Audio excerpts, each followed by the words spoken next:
والجو بدأ يبرد فجأة. جسمي كله كان بيترعش. قلبت الترابيزة وجريت ناحية الباب، بس مش عارف أفتح الباب. المفتاح بيفتح لكن الباب مقفول. فجأة لقيت سلمى قدامي، وشها قريب أوي مني، عيونها سودة، وشادي ورايا، إيده على كتفي، بس الإيد مش طبيعية، صوابع طويلة غارزة في كتفي. همس في ودني بصوت هادي وقال: السلام عليكم، يا رب تكونوا بخير. معانا النهاردة قصة جديدة، قصة مطعم آخر الليل، تأليف محمد نصر. كلنا عندنا حلم بنجري وراه، نحوش له، نتعب علشانه، ونفضل نحلم بيه كل يوم قبل ما ننام.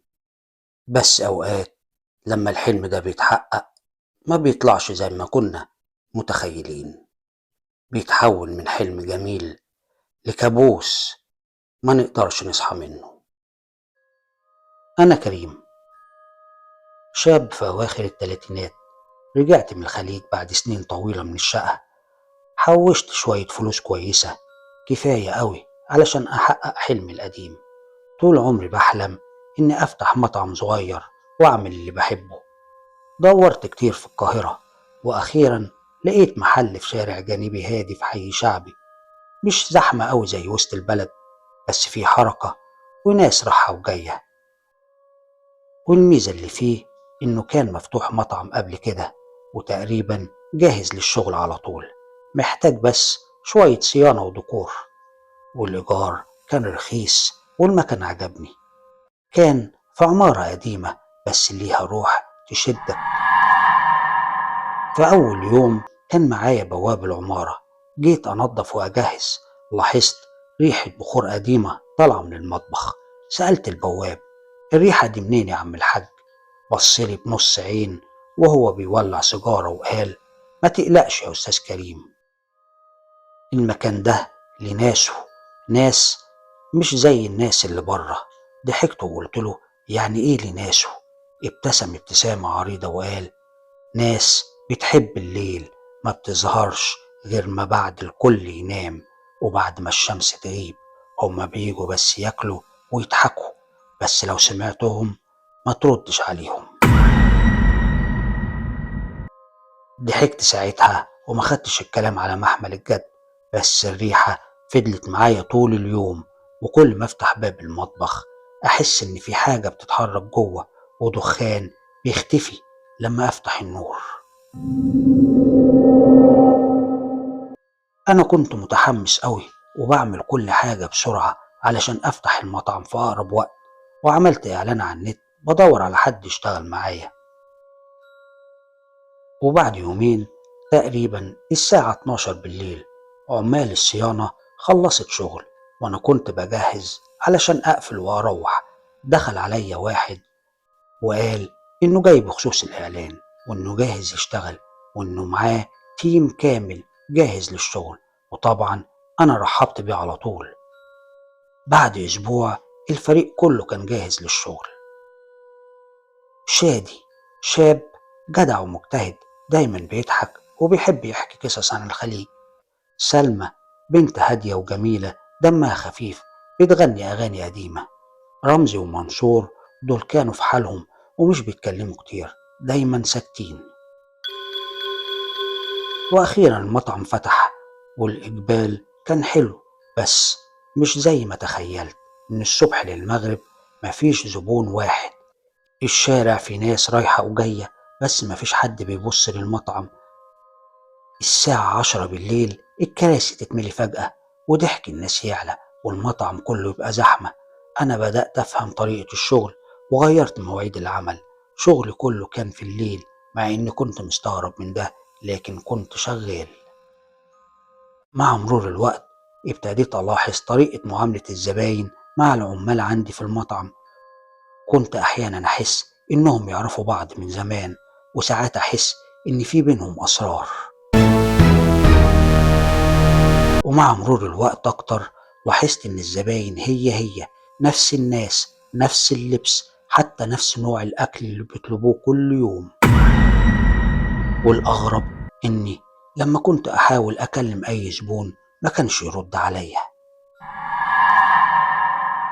وفي ليلة من الليالي اللي مش هقدر أنساها طول عمري، بعد ما الكل مشي والمطعم قفل، كنت حاسس بشوية تعب وإرهاق وكسلت أروح. قررت أبات في المطعم.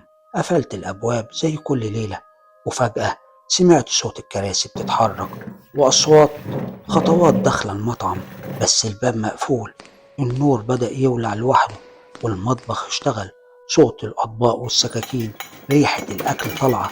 سمعت صوت شادي داخل بيضحك ضحكة عالية بس فيها صدى غريب: يلا يا جماعة، الليلة زحمة أوي، الزباين جعانين بعد طول انتظار.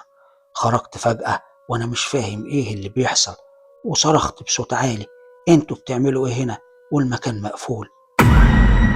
الكل سكت فجأة زي لو الزمن وقف. بصوا عليا بنظرة واحدة، نظرة تخليك تتجمد مكانك. عيونهم سودة ووشوشهم باهتة. سلمى كانت أول واحدة تتحرك ناحيتي وقالت: مالك يا كريم؟ إيه اللي مضايقك؟ ده وقت الشغل الحقيقي. قلت لها وأنا مرعوب، صوتي بيترعش: شغل إيه؟ مفيش حد بره، الشارع فاضي. ضحكت ضحكة مخيفة وقربت مني، ريحتها كانت ريحة دخان وشياط، وقالت: إحنا بنخدم الزباين اللي ما بيناموش. الدم اتجمد في عروقي. بصيت ناحية الباب، لقيت الزباين اللي جايين كلهم واقفين ووشوشهم مشوهة، ملامحهم مش واضحة، زي ما يكون محروقة. جلدهم اسود، عيونهم بتلمع. واحد منهم رفع راسه وابتسم ابتسامة عريضة بس ما فيش أسنان. اتكلم وقال: احنا هنا عايشين. الجو بدأ يبرد فجأة، جسمي كله كان بيترعش. قلبت الترابيزة وجريت ناحية الباب، بس مش عارف أفتح الباب.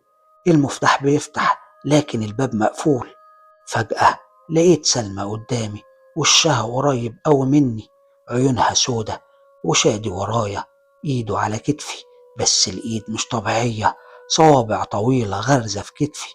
همس في ودني بصوت هادي وقال: إحنا مش أحياء يا كريم، بس كنا هنا قبل ما تيجي. المطعم ده حصل فيه حريق من 5 سنين. نار بلعتنا كلنا واحنا بنحضر العشاء. الدخان خنقنا والنار لحست جلدنا، بس الروح فضلت موجودة. صوته بدأ يترعش زي لو بيصرخ من بعيد، والنور بدأ يفصل. الريحة اللي في الأول رجعت أقوى، بخور محروق مخلوط بريحة دم ولحم شايط. وسمعت صوت ناس بتصرخ من المطبخ، وقبل ما أقدر أتكلم شادي قرب، وشه قريب قوي، أنفاسه باردة على وشي، وقال بصوت مكسور زي ما يكون صوت طفل بيبكي: احنا مش عايزين نأذيك، احنا بس عايزين نكمل اللي كنا بنعمله، نخدم الزباين اللي زينا، اللي ميتين بس روحهم لسه موجودة.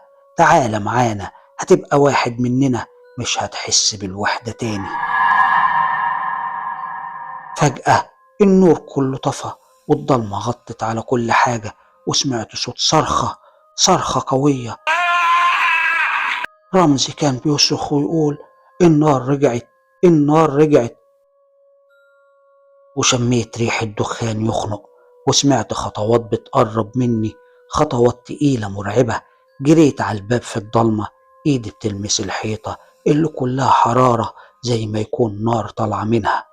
المرة دي الباب اتفتح وخرجت زي المجنون. ما بصيتش ورايا خالص، وسمعت صوت أذان الفجر، والنهار طلع. وفي الصبح رجعت علشان أقفل المكان وارميه خالص. ولما وقفت قدام الباب وكان باين عليا الخوف والقلق، جالي البواب بصلي بخوف حقيقي، عيونه واسعة، وقال بصوت مخنوق: أنا سمعتك وانت خارج تجري في الشارع، هو انت كمان شفتهم؟ قلت له وانا لسه مرعوب: انت عارفهم؟ قال لي وهو بيبعد خطوة عن الباب: اللي كانوا شغالين هنا قبلك في المطعم، حريق بلعهم كلهم من 5 سنين. الشيف، الويترز، الزباين، كلهم اتحرقوا هنا.